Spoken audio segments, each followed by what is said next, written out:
Hello and welcome back to the Squared Circle with me, Mr. David Loka. And me, Joe Orgula. That's right, we're back in the game, back again, straight up and down. All news that's going down in the world of boxing will be discussed right here. So make sure you hit that subscribe button, click the like button off the rip, even before you hear what we got to say. You know what I'm saying? Don't wait to like if you like it, just like it right now. Listen, we've got big news to talk about. Finally, it seems like the deal is done. The fight is on. Ben Whittaker versus Liam Cameron. The rematch is going down on Sunday night. Oh my days. What an absolute circus. What an absolute madness, bro. 100%. Let me read you something out. Right. Lee Eaton, Liam Cameron's manager. Update. Team Liam Cameron has come to an agreement with boxer / Ben Shalom to make the fight with Ben Whittaker a 10-round fight. We are very happy with the new terms agreed and look forward to the fight on Sunday. Sky Sports Boxing, hashtag and the new. After that, Liam Cameron posted basically a picture of, I forgot which film it is, but he basically screenshot his face onto someone holding a stack load of cash. Meaning, my man's been paid to do 10 rounds. He got the ching. Money, money, money, money, money, money, money, money, money, money, money, money, money, money, money. Hey, listen. Bill, yeah. That's crazy. When So, Lee yeah, he's got said, paid for 10 rounds. it's crazy. When Lee said, we are pleased to announce. Yeah, I would be pleased as well. I'd be pleased as well. I might even give Lee a call right now and say, hey, Lee, talk to me. How much you get there? Car. You know what I'm saying? Me even go back. You don't even go way back. So you gotta break some bread here. Nah, honestly, that right there, madness. Absolute madness. What a week. Typically, today is Thursday. For those that are watching this on the day it goes live, today's Thursday. Typically, it's press conference day today. Obviously, this fight is on a Sunday because of Easter. They're doing a little Easter special.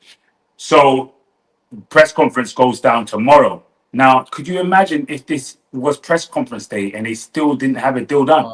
That Nice. right there would be crazy. Absolutely crazy. It has gone down to the wire, but I'm so glad to know that we have a fight agreed and we also have the rounds locked in. Joe, talk to me. What's your thoughts on all of this? You said it right there. We have a fight agreed. That's the most important thing. Both fighters know they're going to be fighting on the night. The both fighters wanted this fight next. Ben Whittaker trying to get his respect back. Liam Cameron trying to show the first time wasn't a fluke. I know it was a draw, but a lot of people felt Liam Cameron won that fight. So yeah, I'm happy that it's been sorted out. Also, I do feel sorry for Ben Whittaker in this because he's done nothing wrong, and he's just been added another level of stress for no reason from Boxer. As I've been saying for this past week, since we've heard about this news, Boxer is absolute embarrassment. Absolute embarrassment. The fact that they finally got it sorted, they made this they made a wrong right, I suppose. Cool, that's good. So at least they've sorted it out. But something so minuscule, just one digit on the contract, literally one character you clicked, you messed up. You know what I mean? So it speaks about Frank Warren, Eddie Hearn. They're loving it right now. They're just mugging Boxer off and Ben Shalom. So, and Frank Warren said it to T. We've both said it, amateurish. ATD, attention to detail, is so important, especially in contracts and law. So it's just embarrassing. But in terms of the boxing, extremely happy is going on. One of the most anticipated rematches of this year, and Liam Cameron's won either way. He's got a hell load of extra money, and just I suppose the cherry on top is that he wins this fight. So I'm really happy that this fight's happening. Easter Sunday, a nice little day for everyone to chill at home with the family, watching the boxing. So overall, happy the fight's happening. Still have the same opinions on Boxer, but fair play, they got it right at the end. It's crazy because when Liam and his teams must have saw 12 rounds on the fight. If I was Liam and I saw 12 on the contract, I'd have been saying ching, ching, ching. Dollar bill, y'all. Bring me the money. Like, I would have known immediately, like, hey, you know when you like get a contract, and you're like, hold on, that, well, you put that in it. I'm signing this now. I can't sign this quicker. You see what I'm saying? I can't sign this. There's no way I'm going to sign. What? I'm not sending this contract back. I'm sure there might have been terms in that contract that they didn't even like, and they wanted to bounce it back, but they thought, no, I'm not sending this contract back for them to check it again. No, we ain't checking it again. This is signed. This is done. Um, you know, big kudos to them, man. Because what can I say? You've somebody said a phrase the other day, and I'll never forget it. It's quite a pausing kind of statement, but it said if you stick your butt out, you're gonna get, and that's that's effectively standing it. Boxer basically put their bottoms up, and they've ended up receiving, and that's exactly. I know. Well, I know. Your response to that phrase, yeah, is like Dillian White said, yeah, that's a said, Dylan that's White. always That's an Dylan analogy. White's response, though. That's always an But that's analogy. but in reality, Yeah. that's what it is. No, it's true. They've left themselves open to it. You know what I'm saying? And especially if you've left yourself open to it to somebody that you don't even get on with. You see what I'm saying? It's a different situation if we're brethren, we're friends in the game. And if we're friends in the game, then I can say, look, just put a little sweetener on top, just put a drink on it, and we'll just call it a day. We're not going to do that. You know what I'm saying? Oh yeah, I'm saying you'll be like, yeah, okay, cool. 100. But we're not brethren. Do you understand what I'm saying? We're not friends. In fact, this is your biggest enemy in boxing, and you've done this with your biggest enemy in boxing. Like, it's more than amateurish, but at the same time, it's dollar bill y'all for them, man. And Hundred. for Liam Cameron, you know, as fight fans, sometimes you get involved in the business of politics that they shouldn't allow it, they didn't have to, so on and so forth. What do you mean? Listen, for a manager, you have to do your best for your fighter. It's not time to be thinking about all this kind of red. It's the best for your fighter, and that's exactly what they've done here. That's exactly what Lee Eaton's pushed for, the best for his fighter. And either way, he comes out a winner, because I'm sure that he got paid handsomely. Because Ben was recently just on Talksport, and he was just saying that they agreed a figure verbally, and then next thing you know, them man were like, nah, we're going up. Put that money up. So it's like they renegotiated the terms that they already agreed on, but they didn't sign on it. And I think that's the basis of Liam Cameron's tweet the other day. It was like, these men think that we're going to just go ahead with this fight at 10 rounds when I haven't signed, they haven't brought me anything to sign yet. Because he's basically saying, but whatever verbal agreement that we had before, the price has gone up, baby. Okay? The price, yesterday's price, is not today's price. You know what I was just thinking? You know Lee Eaton, yeah. I'm gonna paint you a picture. Yeah? Like, all right, guys. Yeah, let's say you're at work, right, and you have a colleague that just messes up something, like the reports of the business or the firm, whatever, right?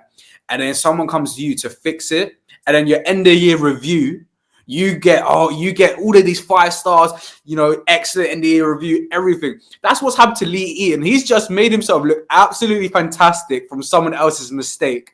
It's like, let's say you're a janitor and someone else just messes up the whole thing. You clean it to a T. He just come in as the janitor to clean it up and take all the credit. Rightfully so, by the way. Creasby look amazing right now. All because of someone else's cock up. Not because of their own due diligence, their own hard work, because of someone else's mistake. They've exploited and completely mugged Boxer off. Also, Frank Warren, Eddie Hearn said it as well. I watched Eddie Hearn interview the other day. Frank Warren is the worst person to do what Boxer has done to. An absolute veteran in the game, has seen it all, knows how to play the game to a T, right? Knows how to play mind games. This guy he's like the Marino, the Alex Ferguson of boxing. Frank Warren right now he knows how to play mind games. He knows how to put the pressure on. He knows how to basically make you vulnerable and clueless and amateurish, which, you know, he's basically made there, all from Boxer's mistake. Now with Liam Cameron, yeah, right. I've never signed a contract. I don't know all this stability stuff, but to me, It's like, let's say you're in the washing machine, you pull your washing out, you find a tenner out there, you're like, raw, I got a tenner. Yeah, you get gas, right? Think if you're Liam Cameron like that, but 100,000 times bigger than that. That is how Liam Cameron's feeling right now. I've just made money, found money out of nowhere, bro. You Crazy. know what? You know even more than that. He's found money out of nowhere. I like that analogy. Was sick. He's found money out of nowhere, a tenner in his left pocket, right? And he's so gassed. Like, oh my days, this is so sick. Then he puts the trousers on, puts his hand, puts his phone in his right pocket, and there's another 100 quid in there. He's like, oh my freaking days! What?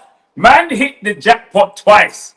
Man hit the jackpot by that through that first fight, right? By the way in which he fought at that first fight and the way in which he went. So he hit the jackpot from absolute obscurity and where he was in his life and doing the turnaround to, oh my days, now get another big massive fight with big money on it, to like, wait a minute, we're getting more money on top of that for this bad. Listen, it's life changing for him. And to be honest with you, like I said, me, I am a fan of Ben Whittaker. I'm a Ben Whittaker fan, and that's who I want to win the fight. But I am happy for Liam Cameron. I'm so happy for him as a man who has changed his life around, who has gone in a different direction, who I hope stays on that same path. I'm incredibly happy for him. I'm incredibly happy for him, and you know sometimes your loss is somebody's blessing, and I think the fact that this has happened with Ben Whittaker, it has blessed somebody else, which is incredible. So, I'm happy for him. I'm super happy for him, and it hasn't damaged Ben too much. And when I say Ben, I mean Whittaker too much, because this has all been on Shalom. It's all been on Shalom from the beginning. I think, initially it was like, he's lost his bottle. He doesn't want the 12 rounds. But afterwards, it was like, no, bro, this is all boxer. This is all boxer, and them not doing amateur hours. So, it's exciting. I can't wait for Sunday. I can't wait for us to sit down and do our full fight predictions, and I can't wait for us to break down and talk about the fight after it's done. But we've got some quick other brief news to talk about in the heavyweight division. Okay, I think Anthony F. Joshua is back from Nigeria, but somebody else is seemingly not only back in some serious degree of boxing training, but back on the ground, showing that they're hitting bags. Talk to me, Tyson Fury. What? Yeah. What's he doing? The Gypsy King is saying he's back, not training but working out, I suppose. He basically put out a video of himself in the ring, just exercising, really sweaty, saying session 1 today, done, session 2 tomorrow. Look, what Tyson Fury is trying to do is trying to make sure to let the box fans know, look, I'm retired, but I'm still here, guys. Remember, I'm still here. Don't forget, Tyson Fury loves the attention, so I'm not surprised that he's doing that. Now, with AJ, as we reported a few days ago, AJ's last loss was, his last performance was the loss to Daniel Dubois, and we know that Usyk versus Daniel Dubois is more than likely to happen in Wembley in July 12th, I believe, or June 12th, one of those months. I think July it was. So July 12th, there you go. So it looks like that one of AJ's, plans, plan A, B, C, has been taken off the table. So I think plan A was Tyson Fury, and plan B was Daniel Dubois rematch. Now it looks like Daniel Dubois is going to fight Usyk for the undisputed heavyweight championship of the world. So I suppose plan A is still on the table at least. But at the same time, plan A can easily flop, as we know over the last decade plus. That was always plan A. Every year, every time, it was always plan A. Tyson Fury, for the fans anyway. So it's good signs that Tyson Fury is showing that he is training. Eddie Hearn has said that, look, he thinks that Tyson Fury will be the next fight. We don't know. Look, Eddie Hearn said that multiple times, so we don't know what the truth is anymore of these fighters. So, look, it's good signs that Tyson Fury is training. It'll be annoying if he doesn't fight AJ this year. If he don't fight AJ this year, it's never going to happen, in my opinion. Wow. Strong words there, guys. Let us know what you think. Is this fight going to go down? Is Tyson Fury just teasing us? and he's going to end up fighting the Tom Schwartz, or is Tyson Fury never returning to the ring in a professional setting? Let us know your thoughts in the comments below, and let us know your thoughts on Ben Whittaker and Liam Cameron finally being done. I've been David Aloka. I've been Joe Ordula. You've been watching The Squared Circle, and we'll see you again next time. See you later.